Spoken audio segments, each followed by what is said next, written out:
Reading किंवा ज्याला आपण रॅपिड रीडिंग म्हणतो, मला माहिती आहे आपल्यापैकी बरेच लोक हे करतही असतील, आपल्या त्याबद्दलच्या काही काही वेगवेगळ्या टेक्निक्स किंवा टिप्स असतील. पण एक स्पीड रीडिंग कसं करावं किंवा एका दिवसात एक पुस्तक कसं वाचावं याबद्दलचे काही मी संदर्भ किंवा याबद्दलचे काही टिप्स अँड ट्रिक्स आपल्यासमोर मांडणार आहे. सुचिताताईंना 2 मिनिटं जर आपण सोडलं तर आपल्याला ऐकता येईल. प्लीज जागेवर बसून घ्या, 2 मिनिटं येतात.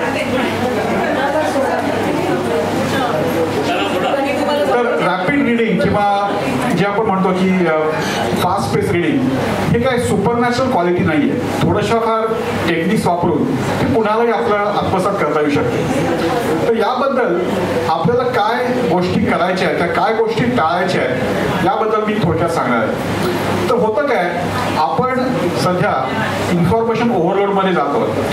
लहानपणापासून आपण एवढे विषय शिकलो, history, geography, science, accounting, mathematics.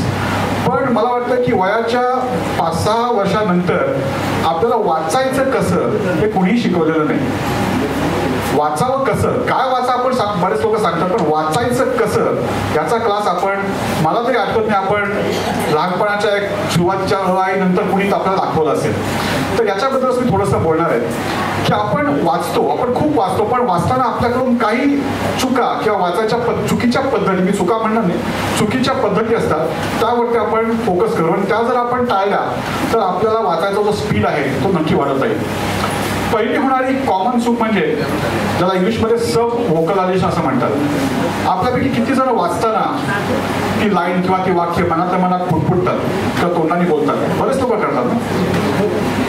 तर आता ही कॉमन असणारी सवय आहे. आता होतं काय, कुठल्याही माणसाचा बोलण्याचा स्पीड 200 ते 250 शब्द पर मिनिट एवढा असतो. त्यामुळे आपला वाचायचा स्पीड सुद्धा त्याच स्पीड प्रमाणे लिमिट होतो. तर आता हे टाळायचं कसं, तर आपला मेंदू खूप ट्रेंड आहे, मेंदूला आपल्या सवय आहे की हे मेंदू सहज करू शकतो. जर आपण एखादी लाल स्टॉप साईन बघितली सिग्नलची तर आपण काही वाचत नाही STOP स्टॉप म्हणून, आपला मेंदूला कळतं की स्टॉप म्हणजे स्टॉप. तर मेंदू आपला ट्रेंड आहे, पण आपण त्या मेंदूला ते करू देत नाही. तर असं जर असेल तर मेंदूला आपल्याला थोडंसं डायव्हर्ट करायला लागेल. ते कसं करता येईल याबद्दलचे 2-3 सोप्या टेक्निक्स आहेत. पहिली गोष्ट, आपल्याला जसं पुढपुढत वाचायची सवय असेल तर एक काम करून बघा, आपली जीभ आहे, जीभचं टोक पुस्तक वाचताना थोडंसं वरती नेऊन ठेवा, असं किंवा कुठेही ठेवा. जर तुम्ही असं केलं तर आपण तुम्हाला शब्द फुटफुटताच येणार नाही. त्यामुळे ती सवय रिड्यूस करायला त्याचा नक्की उपयोग होऊ शकतो आणि तुम्ही जास्त पेसनी वाढवू शकता. ही झाली पहिली टीप. दुसरी टीप अशी आहे की आपल्या आजूबाजूचं वातावरण हे खूप परिणामकारक असतं. आपण बऱ्याच वेळा कॉफी शॉपमध्ये जातो आणि असं म्हणतात की कॉफी शॉपमध्ये खूप चांगलं काम होतं, बरोबर आहे ना. म्हणजे असं म्हणतात की इथलं वातावरण खूप काम करायला पोषक आहे, कारण मंद म्युझिक असतं, कॉफीचा वास असतो, हलकी कुजबूज असणारं वातावरण असतं. पण लोकांना वाटतं की ते खूप प्रोडक्टिव्ह आहे. खरंही आहे. तसं वाचताना जर आपल्या सभोवतालीचं वातावरण जर प्रसन्न असेल, जर एखादा आपला आवडीचा कोपरा असेल जिथे आपण वाचू शकतो, तर नक्की आपला वाचायचा स्पीड वाढतो. मग बाजूला थोडंसं मंद म्युझिक लावा, इन्स्ट्रुमेंटल म्युझिक असू दे, म्हणजे शब्दिक म्युझिक नसू दे, तर नक्कीच आपला वाचायचा स्पीड त्या गोष्टीने वाढू शकतो आणि आपण हे होणारं जे सब व्होकलायझेशन जे आहे ते कमी करू शकतो. दुसरी होणारी कॉमन चूक म्हणजे रिग्रेशन, म्हणजे पुनरावलोकन. आपल्यापैकी किती लोकांना असं वाटतं की अरे हे मी वाक्य वाचलं, मला कळलं नाही, परत मागे जाऊन आपण वाचूया, किंवा हे पान मला कळलं नाही, परत मागे जाऊन वाचूया. किती लोक करतात, आपण सगळे करतो.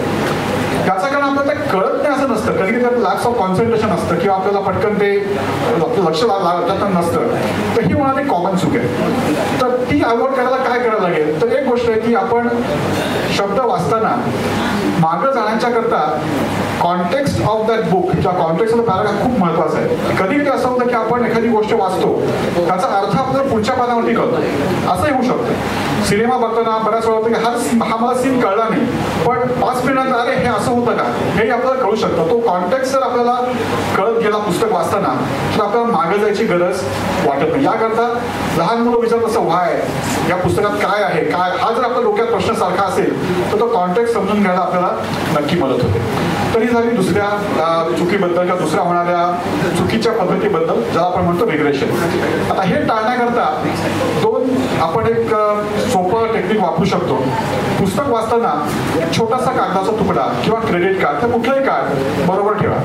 पुस्तक वाचताना त्या ओळीवरती सरकत पुढे जा, म्हणजे आपण मागत जाऊच शकत नाही. आपल्याला मागचं वाक्य किंवा मागचा शब्द दिसणारच नाही. हे जर केलं तर रिग्रेशन थोड्याफार प्रमाणामध्ये नक्की अवॉइड होऊ शकते. तर ह्या झाल्या होणाऱ्या tips and techniques for 2 problem करतात. तिसरा प्रॉब्लेम असा आहे की फिक्सेशन. बऱ्याच वेळा असं होतं की वाचताना आपण एखाद्या मजकुरावरती अडकून राहतो. असं म्हणतात की कॉमन आपल्या वाचताना 10 ते 15 फिक्सेशन एका पानावरती येऊ शकतात. की आपण तो शब्द बघतोय किंवा ते पान बघतोय पण आपण पुढे जाऊ शकत नाही किंवा आपण तिला अडकतो, असंही होऊ शकतं. त्याला फिक्सेशन म्हणतात. हे फिक्सेशन कसं टाळता येईल? 2 सोपी टेक्निक्स आहेत. बरीच लोक पेसर वापरतात. पेसर म्हणजे काय? आपलं बोट किंवा पेन्सिल मजकुरावर सरकत पुढे नेतात. बरीच लोक आपले करत असतात, आपणही करत असाल. मी कधी कधी करायचो, आता बहुतेक वेळा करत नाही पण आपण करतो. आता ह्याचं होतं काय की आपल्या वाचण्याचा स्पीड कॉन्स्टंट राहतो आणि जर तुम्हाला फास्ट वाचायचं असेल तर तुम्ही पेन किंवा पेन्सिल घेऊन तुम्ही पटकन त्याच्या मागे त्या मजकुरामागे जाऊ शकता. तर हे वापरून बघा की जरा आपलं कंटेंटवरती फिक्सेशन आपण अवॉइड करू शकतो. दुसरा अजून एक गोष्ट आहे की आपण त्याला फ्लॅश रिडिंग किंवा लोक म्हणतात की मी हे पुस्तक वाचत नाही, हे पुस्तक स्कॅन करतो. असं बरेच लोक वाचतात की पुस्तकाचं पान नुसतं बघतात तर मजकूर त्यांना कळतो. हे कसं करायचं? सिम्पल टेक्निक आहे. कुठल्याही पुस्तकाच्या पानाचं मनातल्या मनात 3 भाग करा, 3 कॉलम करा. प्रत्येक कॉलमच्या मधल्या शब्दावरती कॉन्सन्ट्रेट करा आणि आपली जी पेरिफेरल विजन आहे त्याने आजूबाजूचे शब्द बघा आणि असं ते पुस्तक स्कॅन केल्यासारखं वाचत जायचा सराव करा. आपला वाचायचा स्पीड नक्की वाढेल. तर ही झाली काही टिप्स अँड टेक्निक्स आणि होणाऱ्या चुका. घरी करून बघा.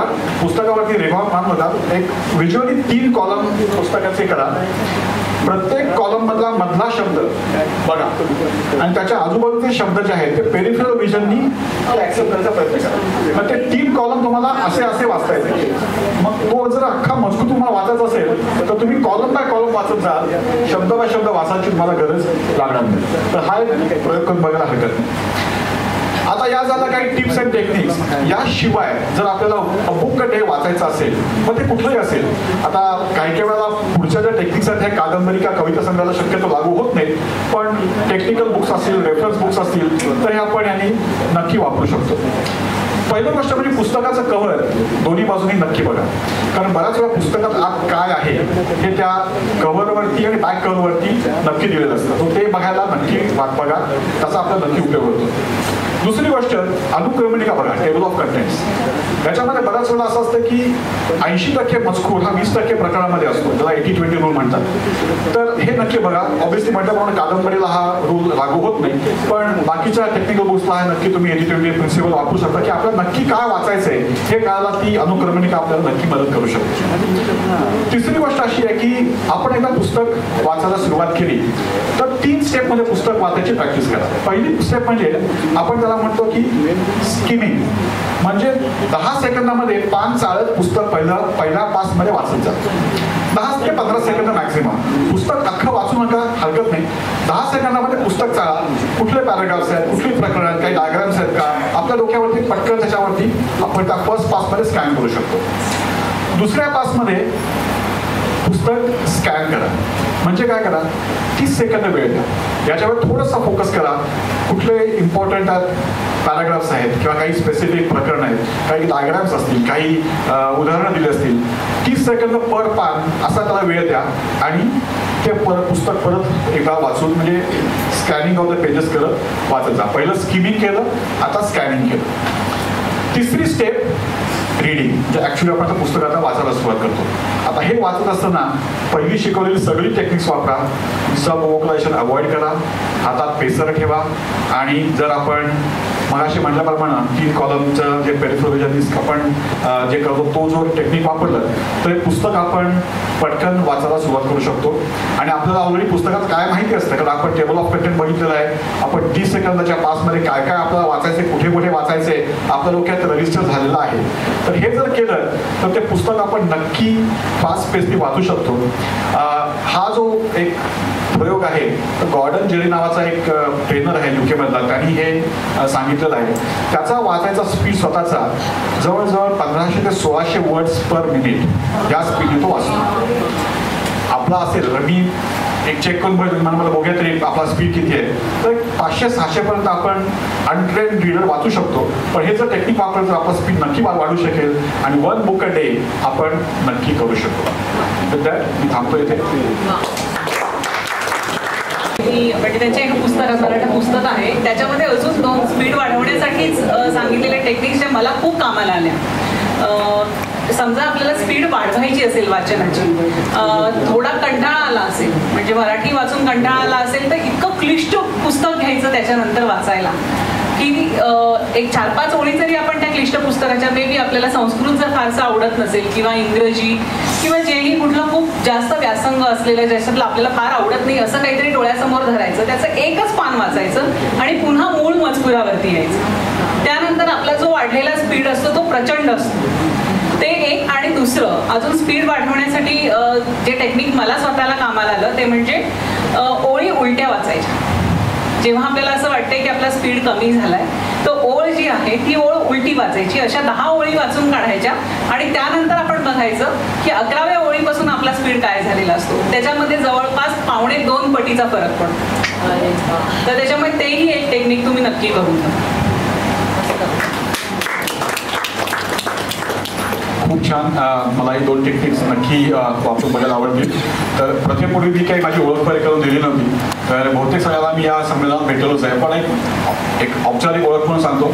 माझं नाव सचिन केळकर, मुंबईत आलो आहे. इंटेल या कंपनीमध्ये एका पोझिशनवरती आहे, ज्याच्यामध्ये आम्ही सॉफ्टवेअर डेव्हलपरवरती खूप कामं करतो आणि त्यामुळं इव्हेंटही करतो. त्यामुळं या इव्हेंटचा नारायण मी असल्यामुळे मला जे काही हा अनुभव आहे तो त्या इंटरमध्ये काम केल्यामुळे आलं असं म्हटलं तरी हरकत नाही. याच्या पुढचं आपण सेशन घेणार आहोत ते आपल्या इथे 2 मागच्या वर्षी आले होते, आवर्जून आले होते. तर अखिल मेहता सरांना आपण अनिल मेहता सर आम्ही आमंत्रित करतो की त्यांनी आपल्यावरती थोडंसं संवाद साधावा आणि त्याच्याकरता मी त्यांना निमंत्रित करतो. सर प्लीज स्टेजवरती या. त्यांच्याबरोबर आज आपण संवाद करणार आहोत एक वेगळ्या भूमिकेतून. सकाळी आपण एक वेगळं नातं बघितलं की प्रकाशक आणि पुस्तक वाचक किंवा कसं असतं. तर आज आपण आदिलबाईंशी एक वेगळा संवाद करणार आहोत की त्यांना वाचायला काय आवडतं, वाचक म्हणून त्यांच्या काय काय एक त्याला जाणून घ्यायचा प्रयत्न आपण आज करणार आहोत.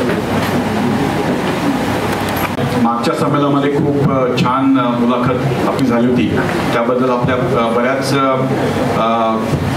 आतापर्यंतच्या ज्या गोष्टी त्या कळल्या होत्या. यावेळेला जरा थोडंसं वेगळ्या ट्रॅकने आपण जायचा प्रयत्न करणार आहोत की अनिलभाई एक वाचक म्हणून कसे आहेत हे आपण थोडंसं जाणून घेणार आहोत. यामध्ये माझे काही प्रश्न थोडेसे रॅपिड फायर या स्वरूपाचे असतील. आपण जे म्हणतो की TV शोमध्ये कसे पटकन विचारतात तसे आपण काही त्यांना प्रश्न विचारून थोडंसं गोंधळून टाकण्याचा प्रयत्न करणार आहोत. पण ते तसे पक्के तसे पटकन गोंधळून जाणार नाही आहे, त्यामुळे मला माहिती आहे. तर मला एक विचारतो सर की तुमच्या संग्रहामध्ये आमच्या आम्ही म्हणतो की माझ्याकडे एवढं आहे तेवढं आहे, तुमच्या संग्रहात किती पुस्तकं आहेत? माझ्या संग्रहात एकच त्याचं नाव आहे भारतीय संविधान आणि ते संस्कृत. खूप खूप छान. पण बाकीची जी पुस्तकं आहेत ती दुकानात आहे. म्हणजे सगळी विश्वाची माझ्याकडे तसं माझं दुकानच माझ्या लायब्ररी असं अर्थ होतो. पण याच्यावरून एक जाणवतं की ठीक आहे तुम्ही दुकानामध्ये पुस्तकं नक्कीच तुम्ही चाळता किंवा वाचता, पण दुकानाशिवाय जाऊन कुठे पुस्तकं घ्यावं असं कधी वाटतं का? दुकानाचे बाहेर जाऊन कुठे घ्यावं असं वाटत होतं पूर्वी. तर मी पूर्वी मुंबईला जायचो, मुंबईमध्ये तिथे मी प्रवासातून येण्यात परत म्हणजे बॉम्बेहून पुण्यापर्यंत येण्यासाठी मला 1-2-4 पुस्तकं लागायची, ती मी घेतली आणि ती मी वाचायची. आणि ती either I used to travel by taxi और काही वेळेला मी सकाळी कोयना एक्सप्रेसने कोल्हापूरपर्यंत यायचं आणि तेही फक्त तो वेळ संपूर्ण वाचनात घालतो. अरे वा. यासाठी मी असं बऱ्याच वेळा प्रवास केला आहे. आणि काही वेळेला मुंबईला गेल्यानंतर 1-2 दिवस हॉटेलमध्ये एक्सटेंड करायचं बस. अरे मग कुठल्या मुंबईच्या बुक स्टोअरच्या काही आठवणी त्यावेळेच्या? म्हणजे बॉम्बे बुकडेपोमध्ये बरीच नवीन पुस्तके आहेत. हो. नंतर आयडियलमध्ये आहे. हो. पण I use to go to Bombay book depot. Bombay book. दुसरा मला प्रश्न विचारायचा की नक्कीच आपल्यासमोर इतक्या गोष्टी येतात, इतक्या कलाकृती किंवा आपण ज्याला म्हणतो की पुस्तकांचा संचय आपल्या समोर येतो.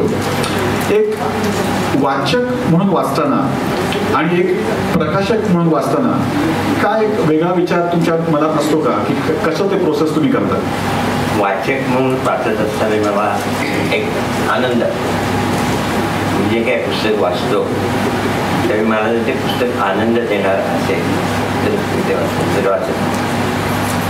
आणि प्रकाशक या नात्याने मी ज्यावेळी पुस्तक वाचतो त्यावेळी ते पुस्तक किंवा ते हास्य देखील ज्यावेळी येतं माझ्याकडे त्यावेळी ते लोकांना कितपत रुचेल, लोकांना कितपत, वाचकांना कितपत आवडेल हे वाचून मग नक्कीच म्हणजे मनाचा आनंद आणि ऑब्व्हियसली लोकांची अभिरुची हा एक त्यामध्ये फॅक्टर आहे. प्रकाशक म्हणून तुम्ही ज्यावेळी बघत असतील त्यावेळी तुम्हाला वाचकाचा आनंद हा बघावाच लागतो. वाचकाला ते पुस्तक आवडेल की नाही हे महत्त्वाचं. मग असं कधी होतं का की हे मी पुस्तक वाचतोय, मला पटत नाहीये, पण एखाद्या वेळेस ते वाचकांना आवडेल, असं कधी मग त्याच्यामध्ये द्वंद्व किंवा क्लॅश होतो का तुमच्या? म्हणजे नाही, माझ्या मनात तसं कधीच येत नाही. याचं कारण असं आहे की मी एक सामान्य वाचक आहे असं मी स्वतःला समजून.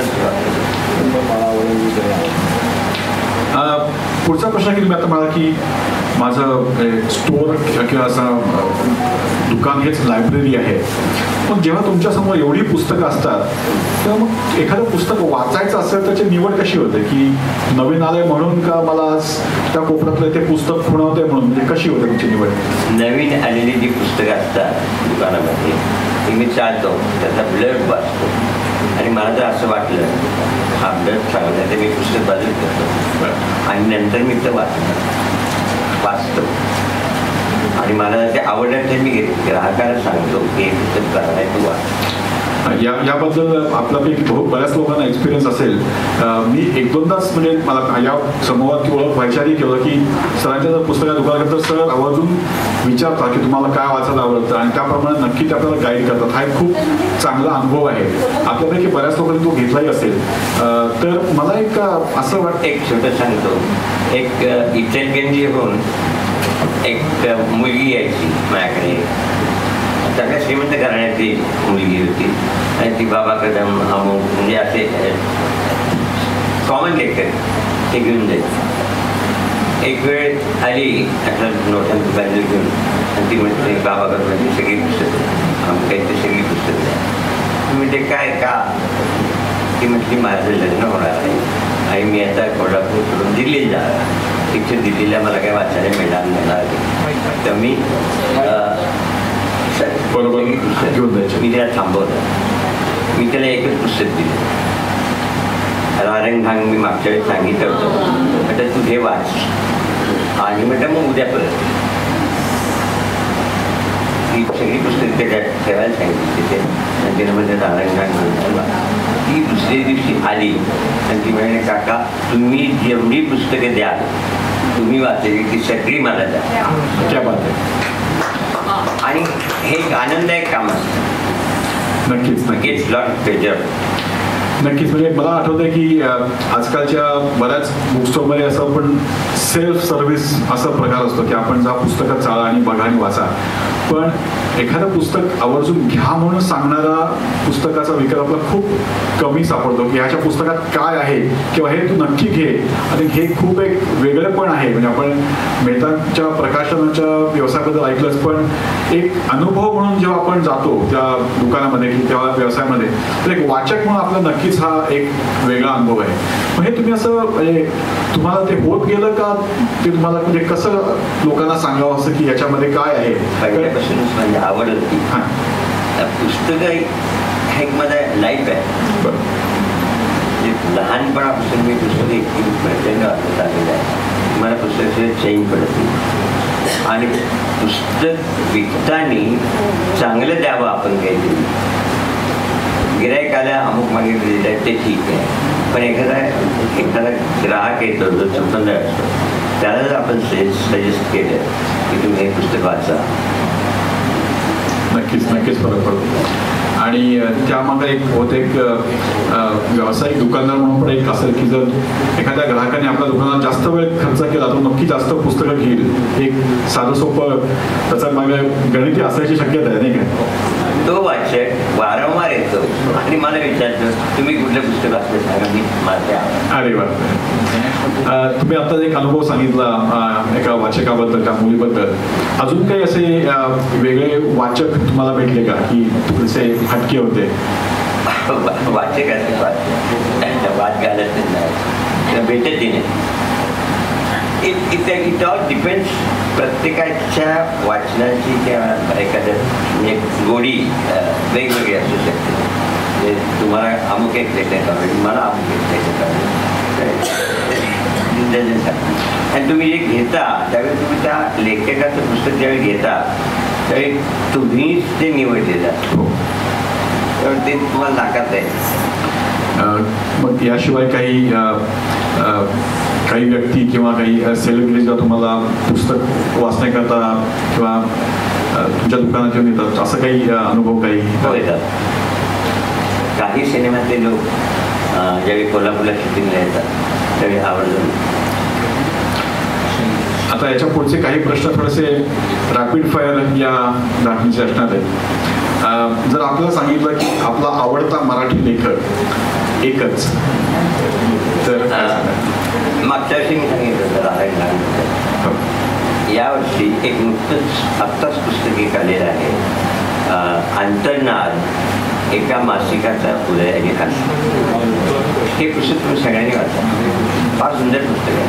भानू गाडे नावाचे एक पत्रकार आहे, तर त्यांनी नुकतंच अंतर्नाद हे मासिक जवळजवळ मला वाटतं 20-25 वर्ष चालवलं आणि 12-13 वर्ष चालवलं आणि आता त्यांनी ते बंद केले. पण ते का बंद केले याचे सगळे अनुभव त्यांनी त्या पुस्तकात मांडले. ते पुस्तक फार चांगलं आहे. म्हणजे आत्ता सध्याच्या ह्या महिन्यात 2 महिन्यात ते प्रचंड करतात.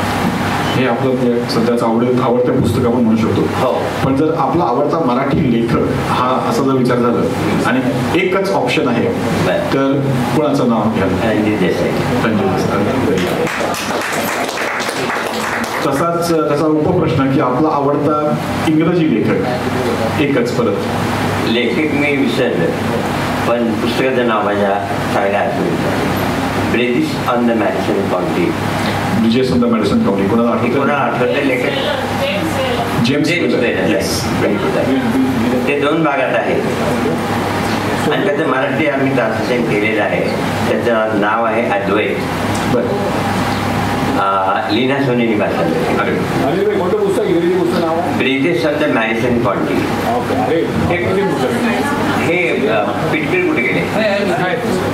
पिटकर तुम्ही एक पुस्तक ब्रिजेस ऑन मॅडिसन काउंटी अनुवाद लीना सोनीने केलेलं आहे आणि त्याचं नाव आहे अद्वैत. आणि मूळ एका फोटोग्राफर, एक लव्ह स्टोरी, पण एक फोटोग्राफर कसा वाचतो. मस्त पुस्तक आहे.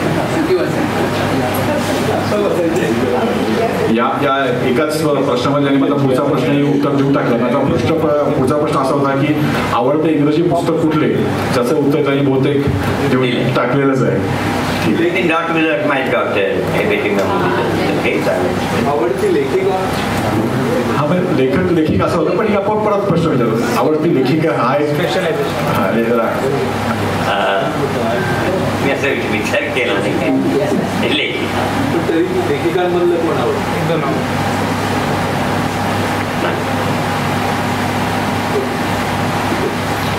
आता पुढचा प्रश्न आपण सकाळीचा थोडासा उल्लेख केला की पुस्तक वाचता का सोशल मीडियावरती होणाऱ्या आता जे आपल्या परिचयासारख्या चर्चा किंवा तुम्हाला काय आवडतं वाचायला?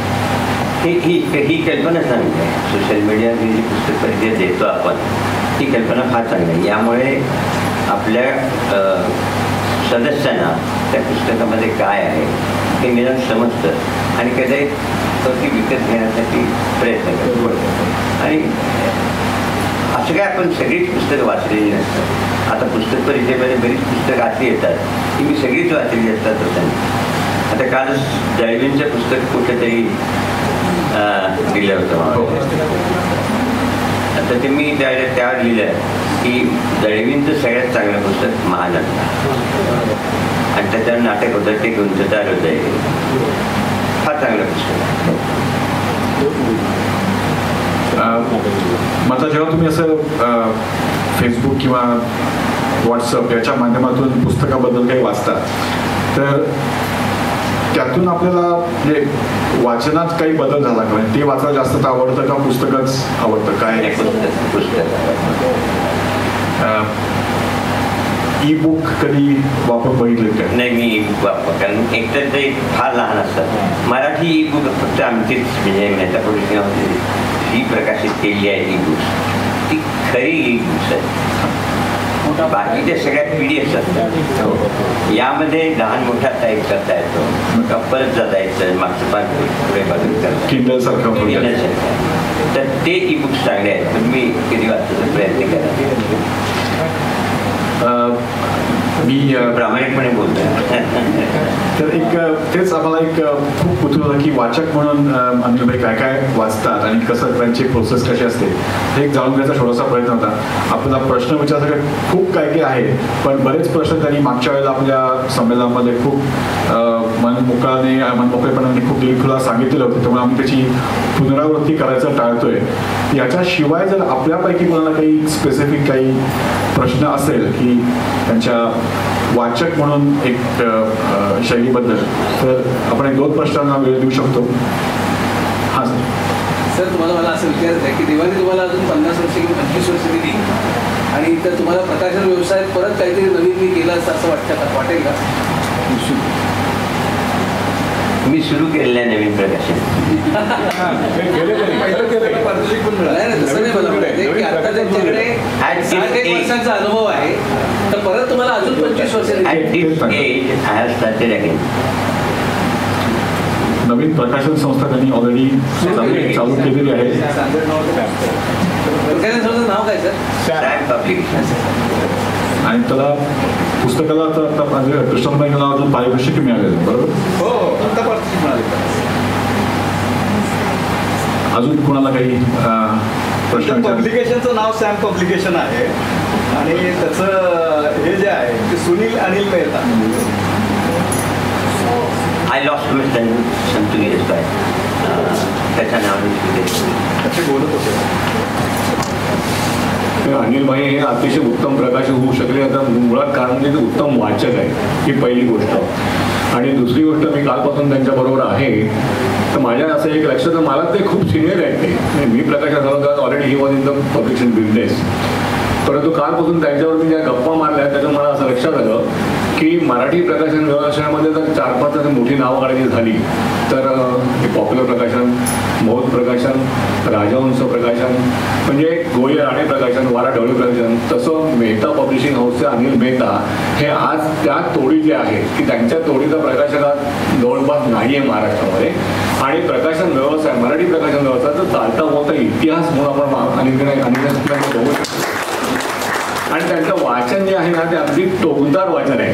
मला ते रणजित देसाईबद्दल सांगत होते तर माझ्या लक्षात आहे की राजा रवी वर्मा हे पुस्तक त्यांनी काढलं, तर मी वाचलं होतं पुस्तक ते. पण त्या पुस्तकाचा नंतर मल्याळममध्ये अनुवाद झाला मराठी पुस्तकावरनं, तर त्यांनी असं सांगितलं की मल्याळम पुस्तक मराठी पुस्तकापेक्षा अतिशय खूप चांगलं आहे. म्हणजे एका प्रकाशकाने दुसऱ्या प्रकाशकाचं कौतुक करणं हा जो मनाचा मोठेपणा आहे हा केवळ प्रकाशक म्हणून त्यांच्याकडे आहे आणि उत्तम वाचक आहेत म्हणून ते आहे. राजा रवी वर्मा हे पुस्तक रणजित देसाईंनी लिहिलेले आहे. मी federation of Indian publisher new दिल्लीचा व्हाईस प्रेसिडेंट होतो. आता मी दोन्ही संस्था सोडतो. तर त्या काळात हे आपल्या भारतीय लँग्वेजेसमधले बरेच लोक दिल्लीला येत होते आणि मी या भागाचा व्हाईस प्रेसिडेंट असल्याकारणाने आणि मल्याळम लोक मला भेटत होते. तर त्यांना मी रिक्वेस्ट केली की म्हणजे हे पुस्तक तुमच्या राज्यातल्या एका मोठ्या चित्रकाराचं आणि राजाचं चरित्रात्मक कादंबरी तुम्ही घ्या. तर त्यांनी ते घेतलं, वाचलं आणि मला कळलं आम्ही हे करतो. तर अशा प्रकारे त्यांनी नंतर जे पुस्तक प्रकाशन मला त्यावेळी घाई झाली होती. मी ज्यावेळी ते पुस्तक प्रकाशन केलं त्यावेळी ते यशवंतराव चव्हाणांच्या हस्ते अमक्या दिवशी ठरलेलं होतं गोवाड हे रणजित देसाईंचं गाव. आणि नंतर काय झालं की फारच घाई झाली आणि मी इतकं चांगलं करू शकलो नाही. पण म्हणजे नंबर 2 म्हणून आपण नंबर 1 नव्हतं, नंबर 2 होतं. तर त्यांनी जे पुस्तक केलं मल्याळममध्ये ते आतमध्ये राजा रविवर्मन ती चित्र टाकली आणि फार सुंदर पुस्तक आहे. आता आम्ही ते पुन्हा बदलले आणि आज पुन्हा राजा रविवर्मनची चित्र टाकली. अरे वा, किती छान, एकदम वेगळ्या आठवणी. आणि कसं आपण मराठीचं पुस्तक सकाळी उद्या झालं की मराठी पुस्तकं बाहेर पण होऊ शकतात. तर हे होते की सुरुवात होते की मराठीतील पुस्तक एक दुसऱ्या लँग्वेजमध्ये जाऊन तिथेही ते तेवढंच ताकदीचं आणि महत्त्वाचं एक माइलस्टोन बनू शकलं. नक्कीच. All this credit goes to Sunil Mehta. की माझ्यानंतर म्हणजे माझं थोडं लक्ष कमी झाल्यानंतर त्यांनी जे काही प्रयत्न केले आपली मराठी पुस्तकं इंग्रजीमध्ये जाण्यासाठी खूप प्रयत्न केले. He was invited to Norway also. की नॉर्वेजियन गव्हर्नमेंटने नोरा नावाचा आहे नॉर्वेजियन ऑथर प्लीज वगैरे असे. तर त्या लोकांनी सुनीलला मराठी पुस्तकाच्याबद्दल नॉर्वेला बोलवलं होतं. फक्त 4 प्रकाशक केलेले त्यावेळी. मराठीतला एकमेव सुनीलच होता आणि हिंदी आणि साऊथ इंडियनचा तामिळ तेलुगू होता आणि मला वाटतं एक ऑथर होते. तर हे जे काम इंटरनॅशनली आम्ही जे वेळून आहोत. कोणतंही सकाळी म्हटलं की तर त्याचं कारण असं आहे की आम्ही ज्या ज्या परदेशी प्रकाशकाशी व्यवहार केले ते अतिशय चोख होते एक आणि पुस्तकांची निवड उत्तम असायची. सुनीलकडे एक मासिक येत होतं द बुक सेलर इंग्लंड. हे हे विकली होतं. त्याची वार्षिक वर्गणी पौंडात होती. म्हणजे इट वॉज अबाउट 15,000 रुपीज.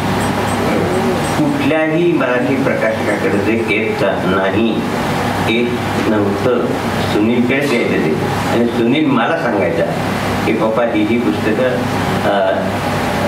या आठवड्यात चांगली आहे, याचा खप किती झाला आहे वगैरे. आणि त्यावरून पुस्तकं कुठली चांगली आहे ते निवडून आम्ही पुस्तकं प्रकाशित करतो. आणि नंतर एक 5 नंतर काही प्रकाशक परदेशी प्रकाशकाचे लिटररी एजंट हे आमच्याकडे प्रूफ कॉपी पाठवायचे. प्रूफ कंडिशनमध्ये असलेली कॉपी पाठवायचे आणि हे तुम्हाला पसंत असेल तर तुम्ही आम्ही तुम्हाला परवानगी द्यायचा. म्हणजे रॉबिनची पुस्तकं मार्केटमध्ये येण्यापूर्वी वर्षभर आमच्याकडे आली. कारण ट्रान्सलेटरचा ती लवकरात लवकर देऊन लवकर पुस्तक बाहेर यावं असं एक आणखीन एक गंमत सांगतो. फ्रँकफुर्टला ज्यावेळी सुनील गेला होता पहिल्यांदा त्यावेळी एका इंग्लिश प्रकाशकाने तर सांगितलं तुम्ही अपॉइंटमेंट घेतली आहे का? तर नाही. तर ते म्हणजे आम्ही आज सोडू शकत नाही. आणि विदाऊट अपॉइंटमेंट इथं कुठल्याही स्टॉलमध्ये यायला परवानगी हे नसतं बरं का. तिथे बुक सेलिंग नसतं, राईट्स सेलिंग नसतं. पुस्तकांचे राईट्स विकले जातात. तर Sunil was very much disappointed. पण ठीक आहे म्हटलं काय हरकत.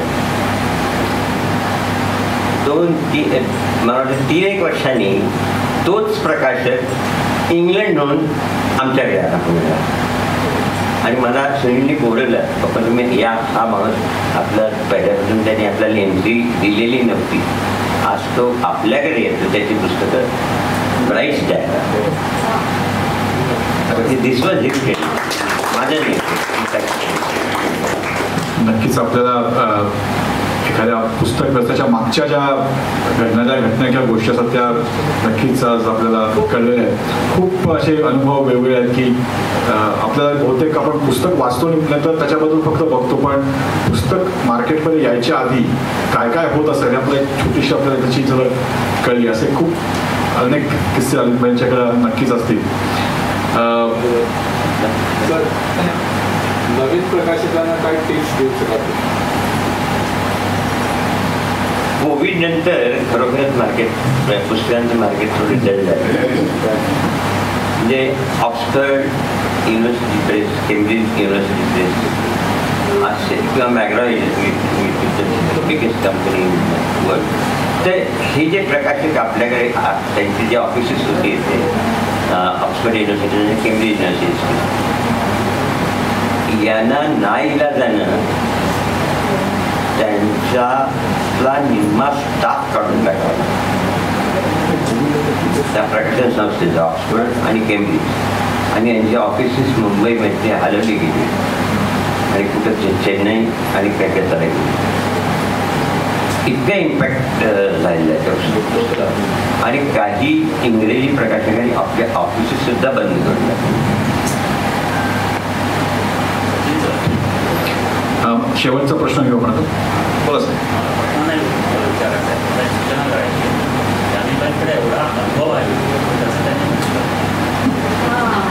मला आठवतं हा प्रश्न आपण मागच्या वर्षी त्यांना विचारला होता की सर तुम्ही पुस्तक लिहायचा तुमचा आहे का विचार, म्हणजे अनुभवांच्या बद्दल किंवा लिहून ठेवलेलं आहे. पण I am not satisfied myself की by this should be publish, म्हणून मी अजून ते पब्लिश करत. प्रकाशक तयार नाही आहे. हां, मनातला प्रकाशक तयार.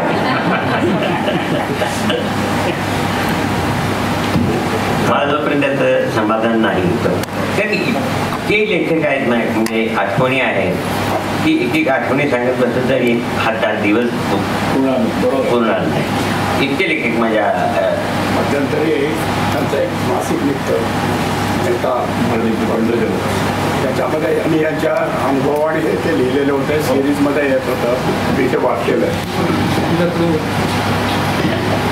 मेहता बुकवर्ल्ड म्हणून यांचं दर वर्षाला एक मासिक निघतं, दर महिन्याला मासिक निघतं.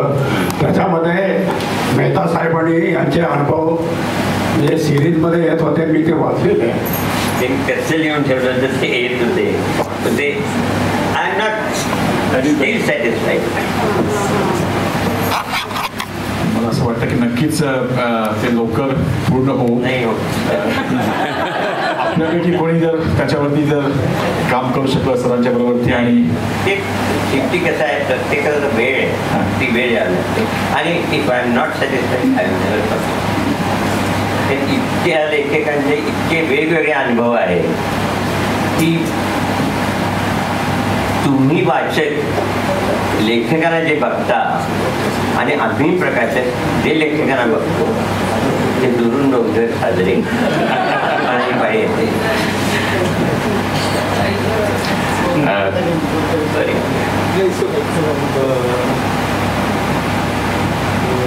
राजहंसकडे सदानंद बोरसे असतात संपादन करायला, तसं तुमच्या ह्या पुस्तकावर तुम्ही संपादन बसलं तर शक्य आहे का? तुमच्या पुस्तकावर आठवणी शेवटी मलाच सांगायचे, पण तरी पण त्याचं संकलन आठवण होऊ शकते. तसे मी 2 संपादक ठेवलेले आहेत, दोघेही काम करत. तर दोघेही ते काम करतात. तुमच्याकडे अजून बरंच आहे, सांगा तुम्ही का. माझा प्रश्न हाच आहे की sometimes I forget because of my age. आणि किती वर्षाचं इच्छा आहे जे तुम्ही म्हटल्याप्रमाणे तो खरोखरच इच्छा प्रकाशांची. अशी विनंती करू की ते थोडंसं मनावरती घ्या आणि आमच्या सर्व वाचकांकरता नक्की त्याचं एक पुढच्या वर्षी आपण प्रकाशन समारंभ नक्की आम्हाला इथेच आपल्या मंचावरती पुस्तक प्रकाशन नक्की करायला आवडेल आणि नक्की आपण त्याच्याबद्दल हे करू. खूप छान सरांची आपल्या गप्पा मारल्या आणि मला म्हणजे मागच्या वर्षी हे जाणवलं यावर्षी झालं की दोन्ही दिवस सर आपल्या बसून सगळे कार्यक्रम आवाजून ऐकतात, दाद देतात, त्याबद्दल हॅट्स ऑफ टू देम आणि खूप त्यांचं कौतुक हा करतो माझ्याकडे प्रकाशावर छोटासा तरी त्यांना मग या रिली प्राऊड ऑफ आहे. Thank you very much sir. आपल्या अनुभवाकरता आणि आपल्या मार्गदर्शनाकरता खूप खूप धन्यवाद. मार्गदर्शन केले सर तुम्ही ज्या आम्हाला काही सूचना करताय त्याकरता नक्कीच आम्ही त्या पुढे करत जाऊ. धन्यवाद सर.